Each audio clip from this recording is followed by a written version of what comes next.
And to continue where Minister left off, how to boost European AI, it's a question on many people's minds. Now, there are strong players around the EU, so how to make sure that the EU would be competitive and also to be among and stay a leader, for the Europe to be a hub for the cutting-edge artificial intelligence. So I have a couple of questions in that regard, ready for a very special guest, and that is Commissioner for Internal Market at the European Commission, Thierry Breton. Commissioner Breton, thank you very much for joining us and for being our guest. What I would like to talk to you is how to boost European AI. So a question on EU competitiveness in artificial intelligence. So there are quite some people who think that that ship has sailed, that Europe has missed it again, as was the case, like it did for the internet. They mentioned social platforms and also other digital innovations. So is the EU still competitive in AI? You know, who would have bet that Europe would become the leading vaccine production continent in less than 1 year? Probably not many. And yet, we did it. So when it comes to AI, Europe has the necessary strengths and assets. A particular strength is what I call industrial data, where many companies are at the avant-garde and aware of the strategic importance of AI. We can therefore lead in the industrial application of AI, leveraging the variety of industrial tissue from, for example, basic manufacturing to also, of course, advanced services, and also taking advantage of our world-leading robotic industries. Second, a wealth of expertise to build on. AI research in Europe is among the best and most relevant of the world, thanks partly to the European research programs. And we have an increasingly performance computing infrastructure, such as high-performance computers, so-called HPC. All this put Europe, I believe, in a position of being able to create world-leading AI capabilities, as evidenced by an increasing number of very innovative startups. But your question allows me to emphasize how important it is for Europe not to miss out or even to lag behind in such key technology. Whatever our current strengths and assets, they will evaporate very quickly if we don't pay attention. And like they always say in the investment brochure, past performance is no guarantee of future results. And how can we make sure that the European AI flourishes, that AI is not just used in Europe, but also made in Europe?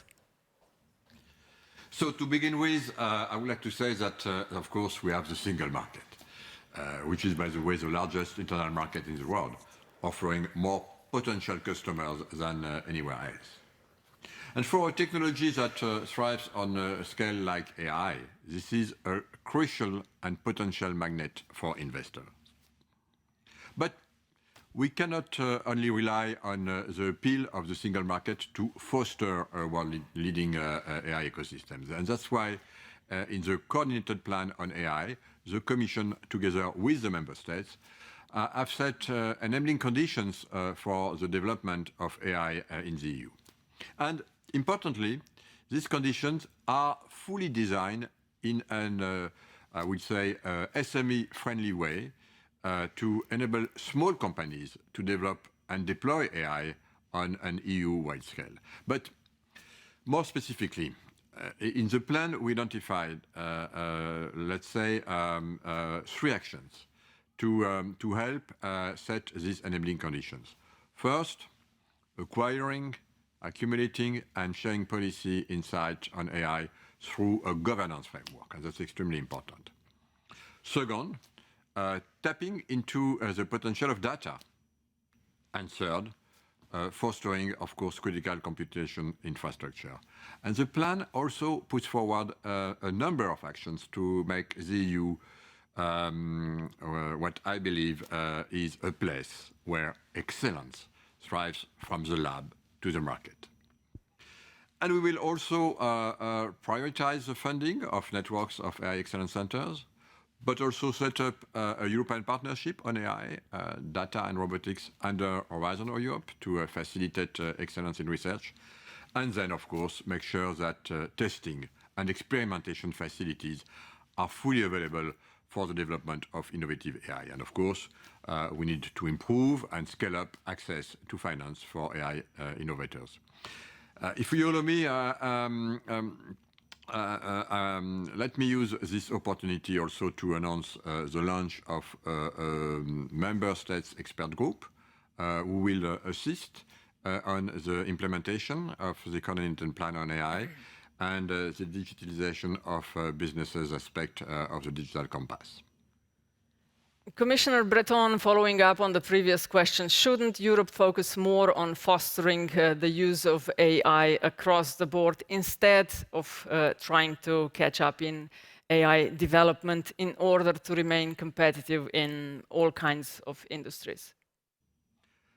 Well, Europe needs to do both. Promote homegrown development and market uptake of AI. Both go together.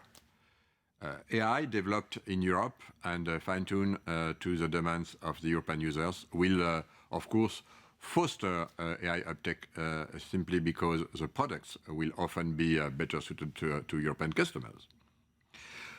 But it is true that today, AI uptake in the EU is lagging behind its potential. You know, just 25% of EU companies used AI last year. One of the reasons is certainly the fears about AI applications. So the Commission proposal for an AI regulations aims to tackle this. Another reason is simply probably what I believe is a lack of information. More often than not, AI needs to be customized to the needs of every single company. And hence, its first use for inexperienced companies, especially SMEs, can be often quite a challenge. And that is why we are building up a network of digital innovation hubs across Europe. These are so-called one-stop shops that will allow companies to test AI technologies before investing on it and provide them with other related services for a successful digital transformation, such as, of course, advice on financing and training, and of course, skills development, which is extremely important. But in addition, in the coordinated plan on AI, we have selected a series of high-impact areas where we believe that European action is particularly effective in building strategic leadership. If you allow me, some examples of these sectors are environment, health, of course, agriculture, robotics, manufacturing, automotive, and so on. Well, some people are afraid that the AI regulation will slow down AI in EU. Your answer? No, really not at all. Actually, and in the contrary, I'm quite convinced that the AI regulation will foster AI development in Europe, especially among SMEs. And that's because, in addition to safeguarding safety and fundamental rights, the draft regulation fosters trust and legal certainty. This is extremely important. Both are absolutely key requirements for any business wishing to invest in any technology. Think of a company facing AI-reluctant customers. It is probably less likely to invest in and adopt AI than if customers embrace AI, isn't it? So the draft regulation allows companies to establish credibility in the context of public fears about the risk of AI. And that's why many business executives are in favor of a regulation, believe me. And by the way, let me also underline, if you allow me, that this is, again, particularly beneficial for SMEs. I insist on this, but it's my strong belief. Large and established companies find it easier to leverage their brand name to make customers trust their AI offerings, of course. But startups and innovative SMEs do not have often that luxury. So another important aspect is that the AI regulation provides for one approach across the single market. In an area which is so reliant on scale, multiple national jurisdictions would clearly start AI development in the EU, and once again, believe me, SMEs would suffer the most. Furthermore, if you allow me, the draft regulation covers also a narrow set of applications. We estimate that only, by the way, between 5 and 15% of all AI applications will be affected. Thus, most companies will be able to look at the regulation and say, fine, doesn't concern me, and get on with their own businesses. You have stated many times that data is your priority. How do the Commission initiatives on data go along with the AI package adopted by the Commission? You know, I'm glad that my message on how important data is definitely getting through. The reply for me to your question is easy. You need both of them, data and AI, and one reinforces the other. The future, let's say, tsunami of data that is coming our way can only be exploited with AI, and without all this data, AI would lose much of its potential. And so everything we do on AI fosters the data economy, and everything we do on data helps AI developing. And I believe we are also making good progress on the data side, believe me. Since adopting the European strategy for data in early 2020, we presented the Data Governance Act last year, and we plan to adopt the Data Act by the end of this year. The common objective of both acts is to create and promote a fair data economy in Europe, where the data value is allocated in a fair way and usage rights over data are clear to individuals and businesses, which should remain in control, of course, of the data they produce. This will, in turn, facilitate and also incentivize the development of AI in Europe.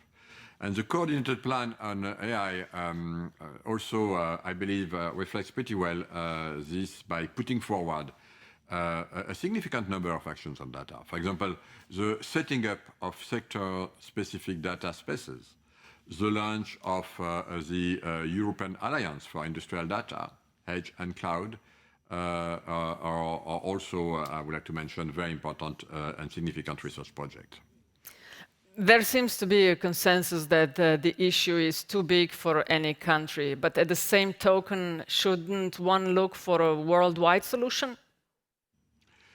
Well, the impact of AI is definitely a topic with which regulators around the world are struggling with.